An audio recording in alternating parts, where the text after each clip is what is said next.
Hello and welcome to the latest episode of the Racing Podblast with me, Tony Mack, and Ben Aiken from Narrowing the Field.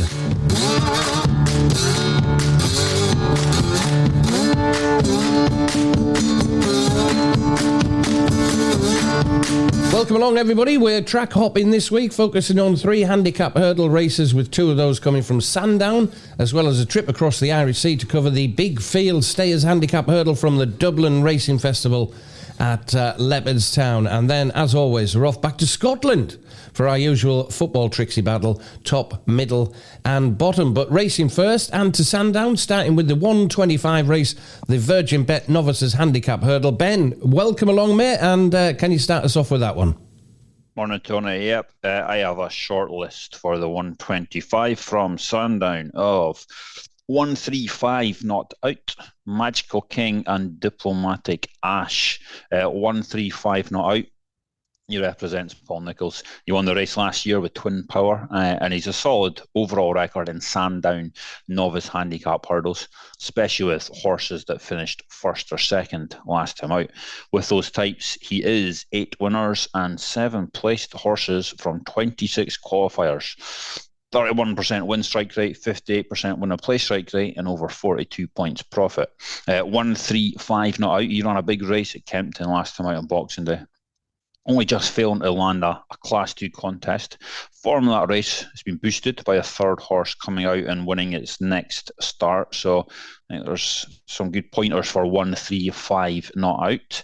Magical King, he catches my eye mainly due to the record of Stuart Edmonds. Since we turned into 2024, his National Hunt handicappers have returned 4 wins and 2 places from 14 runners. Kieran Gethins has ridden 3 of those 4 winners. He's on board Magical King. Also worth noting that Stuart Edmonds holds some solid stats with the Sandown National Hunt runners, aged between 4 and 6. With those types, he is 6 winners and 5 placed horses from 16 qualifiers. It's a 69% win and place strike rate. So his runners do seem to enjoy Sandown. The Magical King was last seen running a decent third in a Class 2 maiden at Cheltenham on New Year's Day. The horse that finished second came out and won a Class 3 easily at Doncaster last weekend. So early signs are that it could be a decent race to keep an eye on, that Cheltenham race that Magical King ran in. And then Diplomatic Ash, he's the other that catch my eye. He's trained by Gary Moore, and he does like to fire one at this race. He has saddled 12 runners in the race. One of them has won, 3 others have placed. If you look at his runners in the race that were making their handicap debut and finished first or second last time out, then it gives a race form line of 6th, 3rd, 2nd and 1st. Limited numbers, of course, but Diplomatic Ash does fit that profile. He could be one of those that outruns his odds. Now, I do like the Nicholls runner, but I'm going to go for bit of an each-way value at around 9-1 with Magical King for me in this one. Tony, what have you got for us? Good one, mate. Yeah, I've got an each-way one. I also like, unfortunately, I do like the favourite, jinx Blue. That's come up okay on my different forecasts that I have. 1 from 2 starts since finishing second on debut at Warwick in a very taking first start in November before getting off the mark for connections at the second time of asking, beating 11 rivals on good to soft ground at Newbury in December, winning by a length.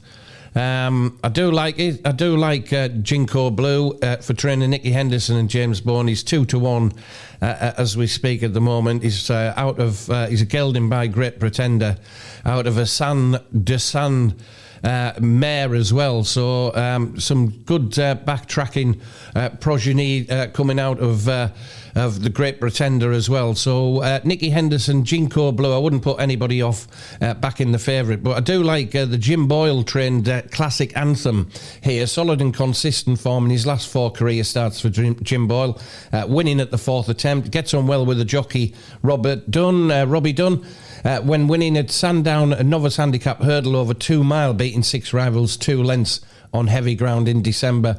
Beaten as the 4-5 favourite on later start last month on soft ground at Plumpton. But I think Classic Anthem can get back to form and can go well at an each way price. Is around 7-1 at the minute. So classic anthem there. And Jingo Blue for me in that 125. On to the 3 o'clock at the Dublin Racing Festival. Race and Stay Handicap Hurdle listed contest over 3 miles and half a furlong. What do you think, Ben? Yeah, a nice and big competitive field, this one. It's only been 6 renewals, so not one I'm going to get stuck into in the trends. Naturally, tricky race to dig into, but I have a tentative sort of short list of Music of Tara, Go Cool, 9 Graces, Will Do, and Search for Glory. Music of Tara was winning over 2 mile 4 at Leopardstown Christmas meeting last time out. That was her first win in 10 career starts. Wasn't winning out of turn, though. She had some solid form already on her CV. She's a mare that handles large fields well. She is a win and 5 placed efforts from her 7 starts in fields of 17 or more. She finished 6th of 21 on her 1 unplaced effort. So she will handle the rough and tumble of this race without too much bother. Music of Tara. Gleicul was also a winner at the Leopardstown Christmas meeting, winning over a furlong shorter by a neck in the Pertense qualifier. He brings some solid course form in general to the table. He's won twice and placed once from his 4 starts at Leopardstown. He also handles ground with plenty cut in it as well. 9 Graces finished a staying on 3rd in the same Leopardstown race, won by Gleicul. She's another that's been running consistently, will handle the ground and the large field as well, 9 Graces. And I've got an Elliott pair. Will Do was making his handicap debut last time out at Navan. Didn't make much of an impact there, but I wonder if that was maybe down to the heavy ground. It was his first run on heavy. Might just be better suited to the slightly quicker ground he'll meet with here. He's one of the least exposed in the field as well. He should have more still to offer, Will Do. And the other that caught my eye, Search for Glory. He's been relatively highly tried so far in his career.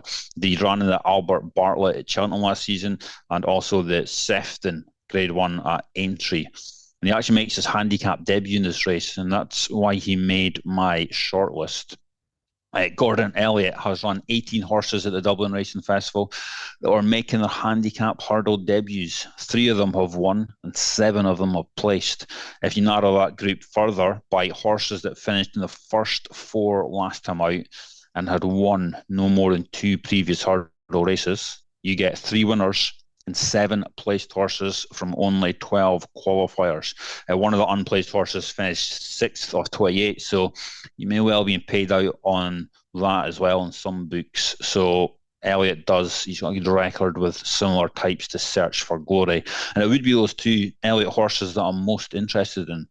Will Do and Search for Glory, both available at double figure prices. So Will Do and Search for Glory for me. Tony, what have you got? Yeah, I've got a quite a large short list here. Canal End and Fine Margin, who are up at the top of the betting. I'm with you on Will Do, mate. Yeah, for Gordon Elliott and in the Gigginstown House stud colours there, and also Castlefield Boy, who's around 25-1. That's worth a second look as well as post time gets nearer. But I'm on Greehool with you as well for trainer Ted Walsh. 3 solid and consistent starts this term. 2nd of 17 at Punchestown on seasonal debut in October. 2nd of 19 on soft ground in November before win in the Pertemps qualifier at this venue over just short of 3 mile on heavy ground at the Christmas Festival. She's a mare by Harzand out of a Singspiel mare. Obviously Harzand won the Derby and the Irish Derby, so a listed handicap hurdle at the Dublin Racing Festival really wasn't necessarily on the agenda, but she is what she is, and Greehool has plenty of ability and stamina. I think Ted Walsh has been bringing her along nicely, and I think she can go well at a price of 12-1. So Greehool, for me, the only one at the moment in the 3 o'clock at Leopardstown, but on the short list, Canal End, Fine Margin, Will Do, and Castlefield Boy. Also, on to the 310. Here we go, Ben. Heroes Handicap Hurdle, Class 1 Premier Handicap over 2 miles, 7.5 furlongs. Ben, your thoughts? Yeah, another competitive staying handicap for us. I am looking at a short list of Operation Mana, Transmission, Saint Davy, and Hermino. Operation Mana has been progressing rapidly this season. Won all 3 starts, 2 of which have been at Sandown. There could yet be progression to come at these staying trips as well. This only being his 3rd start past 2 mile 4. His trainer Tom Lacey is 6 wins and 2 places from 12 runners with his hurdlers at Sandown since 2019. So I think the 8-year-old should be primed to go here. Operation Mana high on my list for this race. Transmission comes here off the back of winning a Class 2 staying contest at Plumpton at the start of the month. It switched to Mulholland Yard in the summer, along with application of cheek pieces and a step up and trip. Looks to have brought about some serious improvement in the horse. He posted a really strong speed figure last time out, a pro form speed figure in that Plumpton win. So Transmission also high in my thoughts. St Davy, the most unexposed runner in the field, only had the 4 career starts, this being only his 4th hurdle start and only his 2nd handicap start. So he could have any amount of improvement to come. He's a little bit tricky to accurately place at the minute. I don't have an overly strong opinion of where he might fit in the wider picture. And he would actually need to improve a fair bit on what he's shown so far, but that is more than possible given his profile. So kind of makes my shortlist due to his unexposed nature. And then there's Hermino, the other on my shortlist. I fancied him for the Lanzarote hurdle last time out, but I wonder if the cut back and trip on a speedy track possibly didn't suit him. So I think it's a good move to fire him back up and trip here. It's a bit of a strange one because I suspect they were keeping him low-key during his novice hurdle campaign with a view to him going novice handicap chasing this season. He had a disastrous couple of spins in novice handicap chases back in November, so they decided to ditch that, take another stab at hurdling. Admittedly, it might be a case of they're just throwing a few darts with him to see what sticks, but I do think there's potentially a decent horse in there with Hermino. He's one that is also high in my mind just now, but the one at the top of my thinking for this is Operation Amana. I think a double figure price looks generous, especially with 4 and even 5 places on offer. So Operation Mana for me, Tony. Where are you at with this one? I'm with you on Hermino. I was pleased to hear you giving Hermino a big shout out there. Excellent stuff. The Lanzarote Hurdle has produced a number of winners of this contest down the years. There's 3 qualifiers from this year's renewal lining up here. Good Luck Charm, who's 4th, Wonderwall, who's brought down, and Hermino, who ran a stinker 15th. I've also got Ed Keeper and Gustavian on my shortlist, so I'd say to listeners, just have a look at those as well, and just keep a look over Ed Keeper, Gustavian, Wonderwall, and Good Luck Charm, see what you think. But I'll be going for Hermino. Improving sort last term, having a progressive season, running well in defeat at Ascot on debut in November 2022. Doncaster, and finishing 2nd of 10, beating 1 1/4 lengths in a handicap novice hurdle over 2 mile 4 furlong. Also wins last season at Plumpton and Warwick for Hermino. This season's been a disaster, absolute disaster for Hermino. Luckless when unseating at Ascot on seasonal debut, making too many mistakes at Plumpton in November to finishing down the field in the Lanzarote at Kempton last month. Hopefully Gary Moore can get it back up and running, and gambling on a return to form here, Ben, to be honest with you, that saw the 7-year-old improve £12 last year. So hopefully an each-way selection on Hermino in that 3:10 at Sandown, the Heroes Handicap Hurdle. Okay, the bit of the show you've all been waiting for. It's all just for fun, everyone.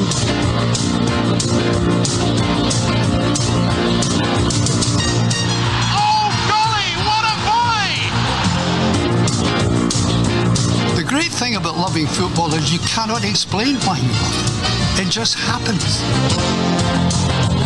Chasing a ball round a park, wanting one team to win against the other. El Mahoney, right foot, whips it. Oh, jeez, he peeps, man. Still sounds great, doesn't it? All right, top, middle and bottom. Absolutely useless last week, mate. Stenhousemuir unbeaten for 56 games till I put him up last week. Absolutely stinking the place out. Ben, give us the update on the current state of play, please. Yeah, I'd say last week was a bloody disaster. Unbelievable. No winners from either of us, and as you say, we even managed to jinx Stenhousemuir. Just disaster, write it off. Current totals, me plus 2.14, Tony minus 33.59. Oh, it's slipping away from us. But this week we are giving ourselves the option of also including matches from the Challenge Cup, which is otherwise known as the Tunnix Caramel Wafer Pile of Crap Cup.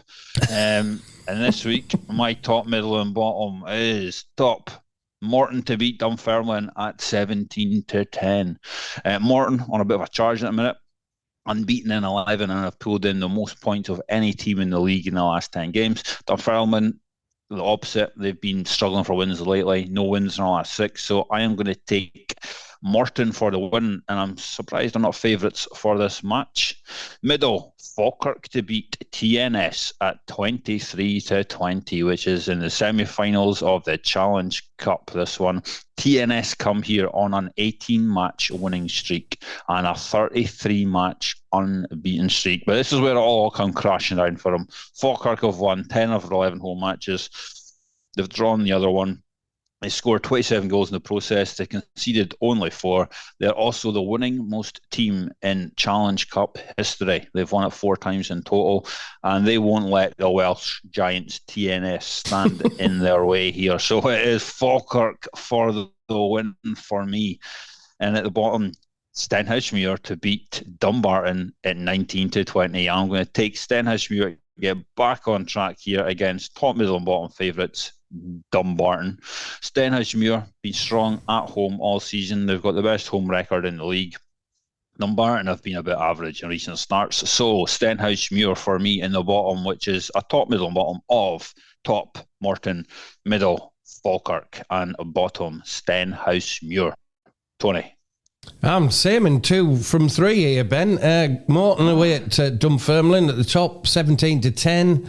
Greenock is Morton rather, unbeaten in 5 or more matches, and Dunfermline no wins in 6. 17-10, I think, is a cracking bet against Dunfermline.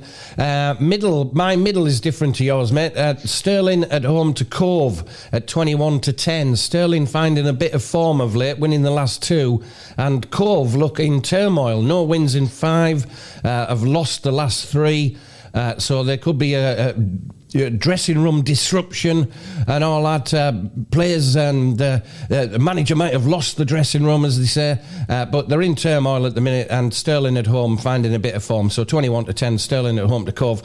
I made all the dressing room disruption bit up, by the way.